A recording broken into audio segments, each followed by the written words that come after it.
বোন শোনো, জীবনে আর যাই করো স্বামীর মনে কোনোদিনও কষ্ট দিও না। স্বামীর সাথে এতটাই ভদ্রতা, সভ্যতা, আদব কায়দা, দায়িত্বশীলতা আর ভালোবাসা দিয়ে তার মন জয় করো যে স্বামী যেন কোনোদিনও তোমার বিকল্প আর খুঁজে না পায়। এই যে তুমি বিয়ের পরও সারাক্ষণ বাপ মার কথায় নাচো, তোমার বাপ মা কিন্তু একটা সময় পরে আর তোমার দায়িত্ব নিবে না। তুমি যদি তোমার ভাই বোনের কথায় নাচো, তোমার ভাই বোনও কিন্তু একটা সময় পরে যার যার সংসার নিয়ে ব্যস্ত হয়ে যাবে। তোমার কথা আর কেউ ভাববে না।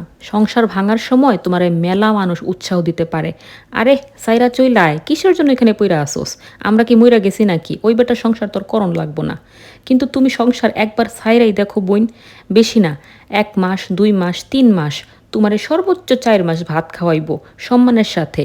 আর বাচ্চা কাচ্চা যদি থাকে 2-1টা তাইলে তো আর কথাই নাই। বাচ্চা কাচ্চা আর তুমি হবা একটা সময় পরে এই সংসারের সবচেয়ে বড় বোঝা। মিষ্টি মিষ্টি কথা বলার সময় সবাই বলে রে বোন, কিন্তু বাস্তবতা অন্য কথা বলে। মেয়েদের যদি একবার বিয়ে হয়ে যায় না, সেই মেয়ের দায়িত্ব স্বামী ছাড়া আর কেউ পালন করার নাই এই জগতে। হ্যাঁ, তুমি যদি কামাই করে খেতে পারো, সংসারে মেলা টাকা দিতে পারো, তাইলেই কেবল তোমার দাম থাকবে। কিন্তু তুমি যদি শূন্য হাতে বাপের বাড়ি পড়ে থাকো, তোমার পরিবার যতই ভালো হোক কোনোদিনও তোমার দায়িত্ব নেবে না। বোন, সংসার ভাঙার আগে 100 বার না, 1000 বার না, 1 কোটি বার চিন্তা করবা। স্বামীর সাথে মেয়েদের রাগারাগি হতেই পারে, এটা খুবই স্বাভাবিক।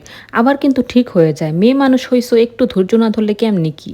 পরিবারের কথায় কোনোদিনও সংসার ভাঙো না। যদি তোমার স্বামীর সাথে সংসার করার একান্ত ইচ্ছাই তোমার আর না থাকে, যদি তোমার স্বামীর সাথে তোমার সংসার করার একান্ত ইচ্ছাই না থাকে, স্বামী যদি নেশাখোর হয়, তোমারে বাঁচতেই দিবে না, এরকম পর্যায়ে যদি সবকিছু চলে যায়, তাইলে তুমি একা বাঁচো, একা ইনকাম করো, একা থাকো, পরের বাড়ি কাজ করে খাও, তাও বাপের বাড়ির বোঝা হয়েও না। এর থেকে কষ্টের, এর চেয়ে অসম্মানের, এর চেয়ে দুঃখের আর কিচ্ছু হতে পারে না। আজকে যে মা, যে বাপ, যে বোন রে, যে ভাই রে তুমি আপন মনে করতেছো না, তারা তোমার আপন না।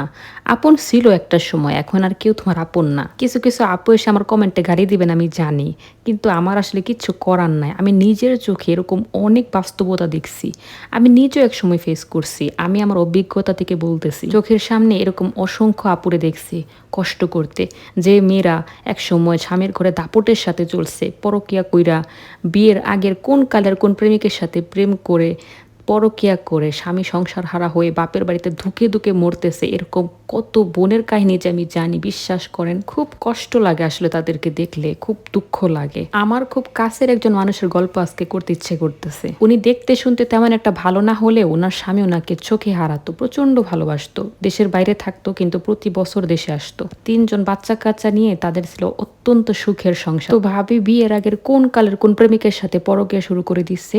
সেই পরকিয়া ধরা খাওয়ার পরে বাসা থেকে সিদ্ধান্ত হয় যে ওনাকে আর রাখা যাবে না এই সংসার।